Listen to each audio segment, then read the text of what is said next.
بسم اللہ الرحمن الرحیم. یہ بدقسمتی ہے ہماری کہ اس طرح کے واقعات بڑھتے جا رہے ہیں، اور میرا خیال ہے کہ پاکستان کی حکومت، مرکزی، صوبائی، افواج Pakistan, Rangers, F C, police اور عوام اس چیز پہ یونائٹڈ ہیں کہ پاکستان کی سرحد کے اندر آ کے پاکستانیوں کے خلاف نہتے پاکستانیوں کو جو مارنے کا سلسلہ چلا ہے، اس کی اجازت نہیں دی جائے گی.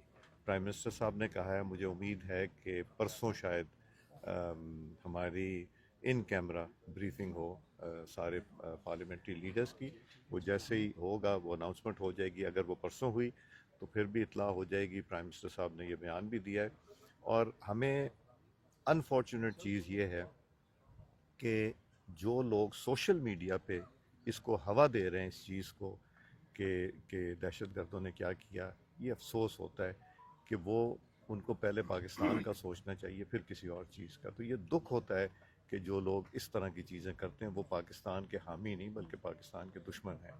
تو ہمیں مجھے امید ہے کہ ہم جو نیشنل ایکشن پلان پہلے بنا تھا نواز شریف صاحب کے زمانے میں اور امپلیمنٹ ہوا، آپ جانتے ہیں ضرب ازد اور رد الفساد کے 2 آپریشن ہوئے، اربوں ڈالر اس کے اوپر روپے خرچ ہوئے تھے، اور پورے ہمارے ملک میں امن و امان ہو گیا تھا. مگر ایک 2021 نومبر کا ایک ایسا فیصلہ تھا جس کی وجہ سے یہ دہشت گردی پھر پنپ رہی ہے.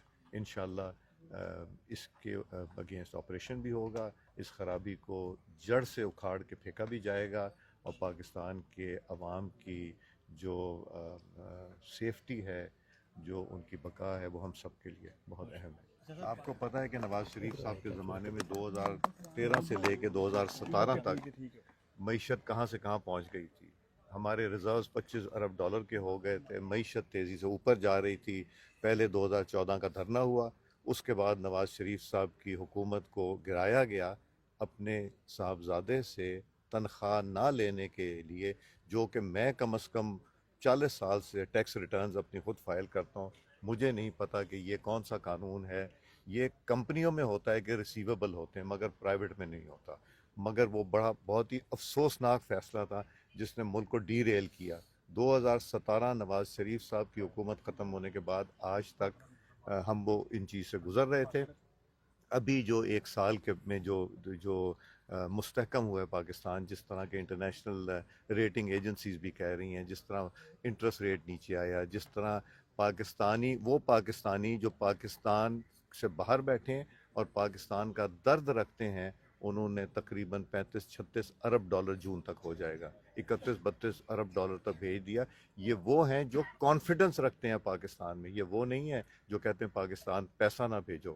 اور یہ انشاءاللہ نکلیں گے. یہ ہوتا ہے، ہمیشہ ہوتا ہے جب پاکستان ترقی کرنا اور یہ اندرونی اور بیرونی سازش کا حصہ ہوتا ہے. پاکستان کا بھی نام رکھا گیا جس میں پاکستانیوں پر امریکہ داخلے پر پابندی ہوگی، تو اس پہ آپ کیا کہتے ہیں؟ دیکھیں، آپ جانتے ہیں کہ کتنی خوشیاں منائی جا رہی تھی کہ شاید پاکستانیوں کو بین کر دیا جائے، اور کون منا رہا تھا؟ وہ پاکستانی جو ایک اس گروہ سے تعلق رکھتے ہیں جو نیگیٹیوٹی پھیلاتا ہے. سوشل میڈیا آپ یہ دیکھیں کہ میں نے یہاں کی کمٹمنٹ دی ہوئی ہے، اور افواہ یہ پھیلائی جا رہی کہ میں امریکہ بیٹھا ہوں. امریکہ تو میں پچھلے 10 سال میں شاید نہیں گیا، اور یہ خبر. تو یہ چیزیں جو ہیں یہ گورنمنٹ آف پاکستان انشاءاللہ ہینڈل کرے گی، اور اس میں بہتری. بس میرا خیال ہے کوئی یکسی نہیں ہے. اگر کوئی میرے خلاف بیان دیتا ہے تو پی ٹی آئی کو اس بات کا نوٹس لینا چاہیے.